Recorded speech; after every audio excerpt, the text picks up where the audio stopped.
So my name is Ole Nydahl. I'm from Denmark. I'm a Lama. I teach Tibetan Buddhism. And I'm from a lineage called Karma Kagju, which is known as the yogi lineage of Tibetan Buddhism.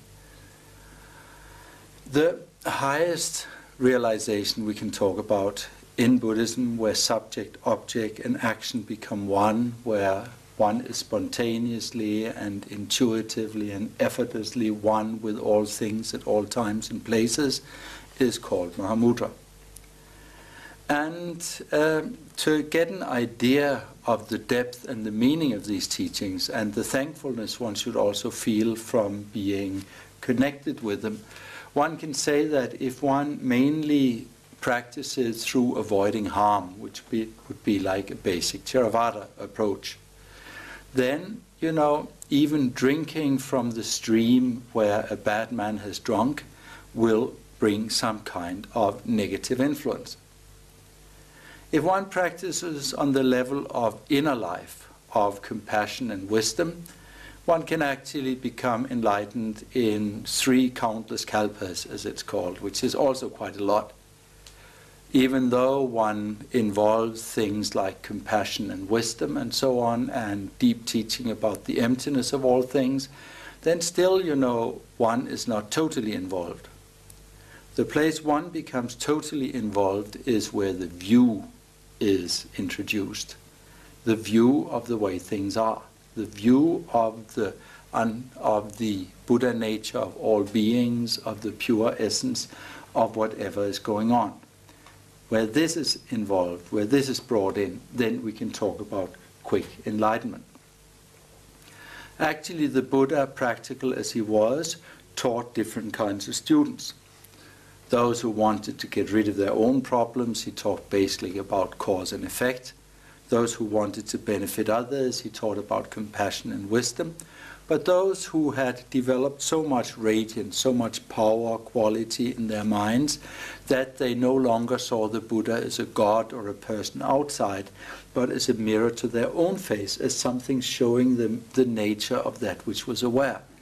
Those people who could react with direct devotion because they found something that they knew intensely and very, very deeply, which they recognized as their own essence. To those people he then taught the way of identification, which today comes to us in 2 different ways. It comes in the one way to us, you know, through the thing we call,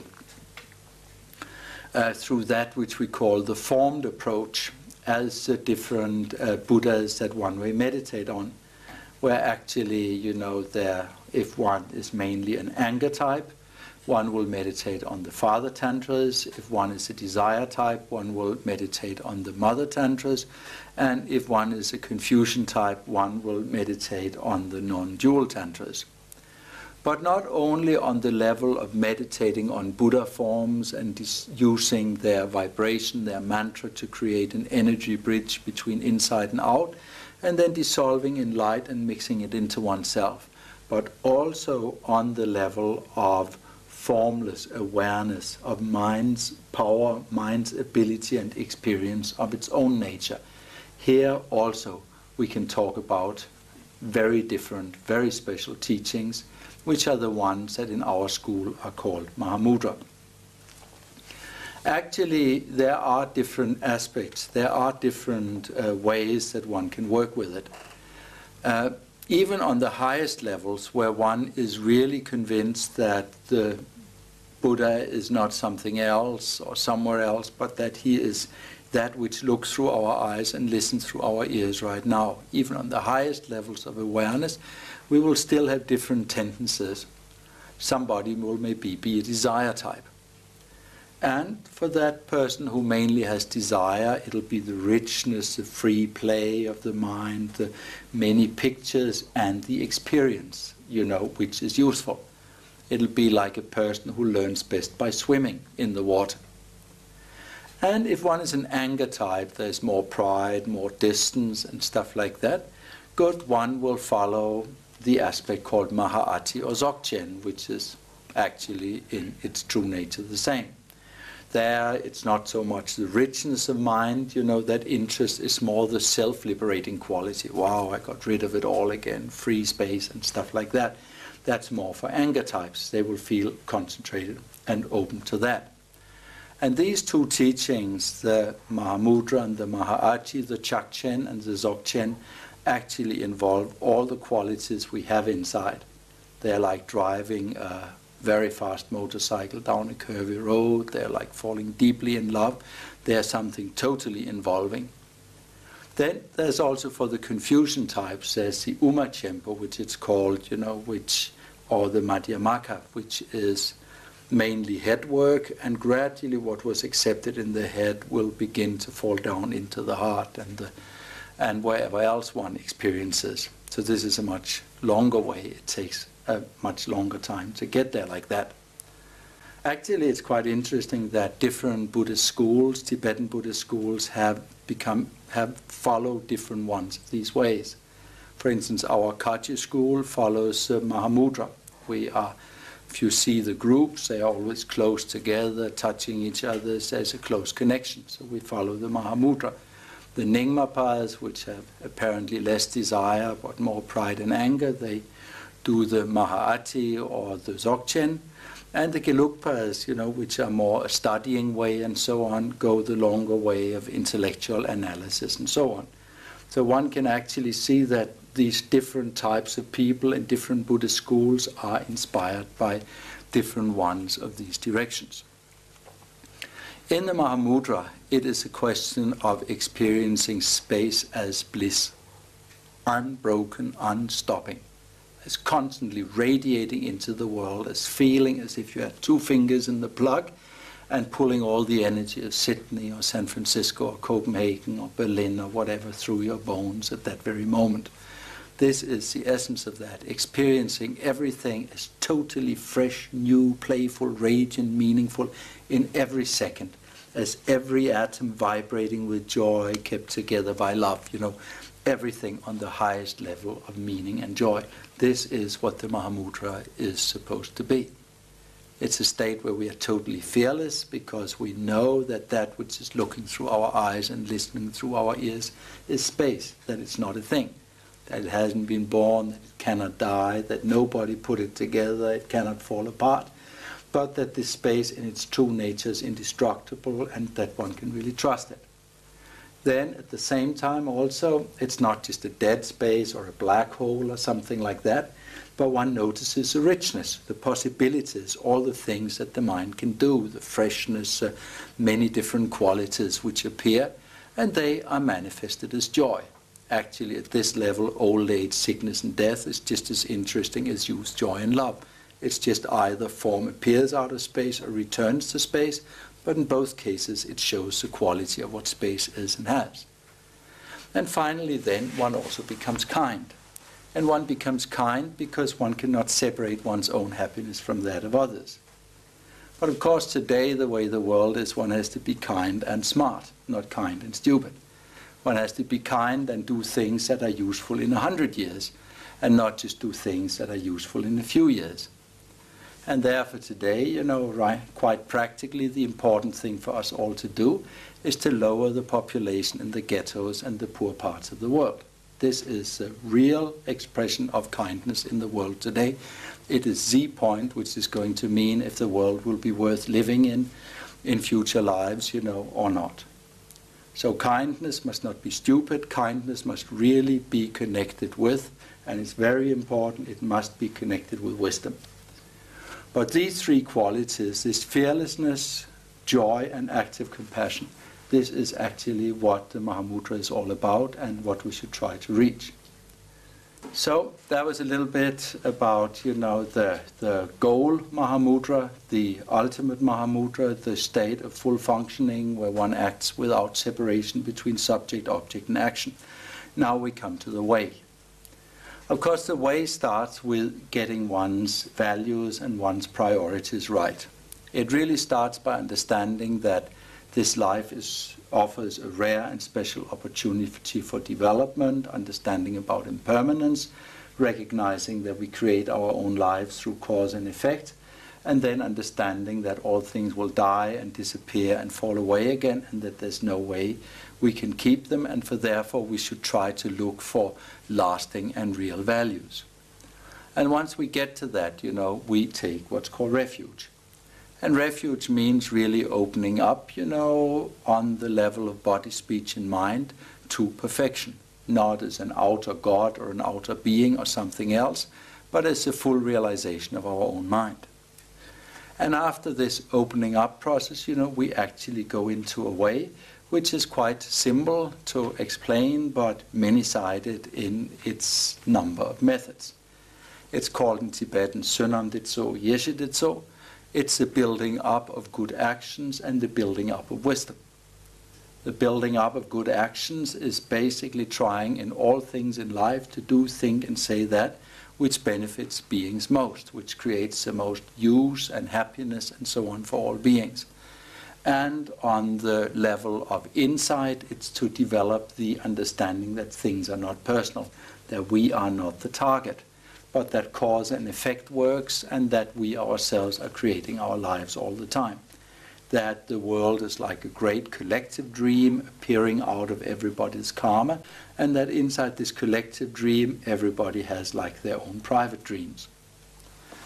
Then, from a certain time, meditation becomes an ever deeper experience. More and more one's mind develops a quality to rest in itself, experience itself, and we go through these different stages which are called Chirim or Zogrim when you meditate on Buddha forms, which is called Shamatha Vipassana, or Shine Laktong when you look at the general principle of calming and holding the mind and developing wisdom and so on. And here gradually we go into ever deeper states where the mirror becomes more and more aware of itself through and behind the pictures, where the ocean is more and more felt through the waves coming and going there, where that which knows and understands and experiences more and more becomes unbroken and unstopping. And here, through this building up of good actions, removing negative dreams, opening more and more good dreams, we more and more get into states where this experience is very close, or where it actually happens to us. We go to states of mind where, where first we can rest naturally in what's there. I mean, we are basically so rich inside, we don't need to go anywhere. There's nowhere we have to go. There's nothing we have to do in any way. It's like having a house full of food and a very lovely boy or girlfriend. Why should you go out? You are so rich in yourself, you have everything in yourself, everything fits. You need nothing from anywhere. Then there is the next level, which is that where one stops being artificial, where one really discovers that what's actually happening right now is more fantastic and meaningful than anything one could even dream about. Yeah, anything one could even begin to fabricate in one's mind, right? That every atom is vibrating with joy, kept together by love, that everything is meaningful the way it is. That we don't need to die to go to a pure land, and we don't need to go anywhere else to meet Buddhas. We just need to polish our eyes, and then we'll see they're all Buddhas, and everything is a pure land. I mean, everything is already there. And then from that level, one goes into the level of, the highest level after the level of one taste, which was the third level where the experience is always there and not lost again.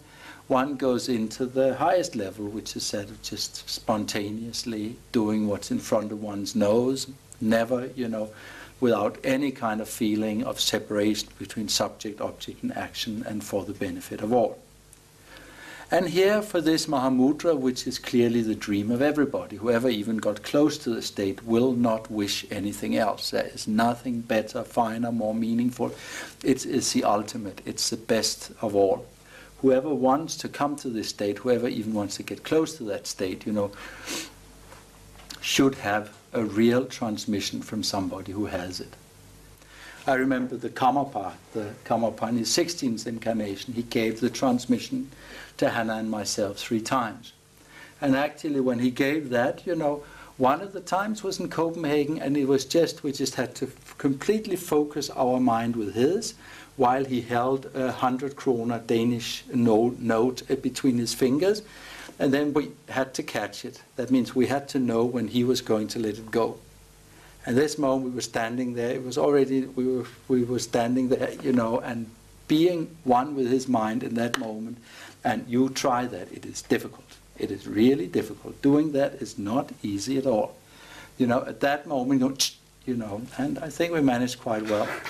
Another time he called us up in Sikkim. A third time I've been sitting in the top of a tree in an enormous storm, you know, and all the trees fell right and left, you know, and apparently my tree stayed, you know. But anyway, it was wild. The branches flew in all directions. I was in France. Then afterwards he also took us in. So every one of these times, what was special about the Mahamudra it was here and now, and it was a sharing of mind, and somehow you came out and you had no concepts. You were just like open, and things were a little bit more shiny, and they belonged more together, and it was like there was another dimension, there was a little bit of air under the feet, the feeling was really different. And this then starts working and working and working, and today, you know, I mean, it's a lasting experience. It's something you never lose. You don't lose it when you're awake. You don't lose it when you dream. It's always there. The awareness is there without stop. And here then, and this is what our lineage, the Karma Kagyu lineage, are really aiming to give to the world. Our new centers, lay centers, yogi centers, functioning in the world for the people of today. This is the goal we wish to share with you. Can everybody achieve the Mahamudra? That's a good question. Actually, by the teaching of the Buddha, everybody's true essence is the Mahamudra. Mind is clear light. Mind is not a thing. It's open like space. It's radiantly clear. It has no ending or stop or limit to it anywhere. And whenever mind recognizes its own nature, that is Mahamudra, that is Buddhahood, that is the whole goal. The amazing thing is that we've been here since beginningless time, every one of us, you know, and we know so many things about the outer world, the weight, the color, the smell, the size of everything. And if anybody asks us who is seeing the outer world, right, who is experiencing, who everybody is happening to, then they just look around for the person with the thickest reading glasses and hope that they'll answer because they think they're smarter than they are. But actually nobody really knows. I mean, it's amazing. That's why we compare the mind to an eye that can see everything but cannot see itself. The image that I think is very good to use in that connection is the ring and the hook. The ring is our openness, our potential Buddha nature, and the hook is like the blessing of somebody who has a realization. And we do need both. I know that in study lineages they talk as if it's enough you just learn the things and understand the things, but that will take, as they say, 3 countless universes, right? Kalpas, you know, it takes a long time. But if you can do, on the one side, we do our best. We work, we train, we do whatever we can, and then somebody hands down the experience of the Buddha, those unbroken lineages of transmission where the Karmapa that we have here is the main holder of them all.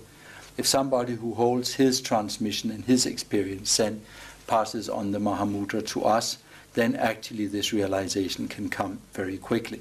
We have cases of people who recognize the nature of their mind in a single lifetime, having started with all kinds of heavy things in their youth, you know, they actually manage towards the end of their life to totally transform everything.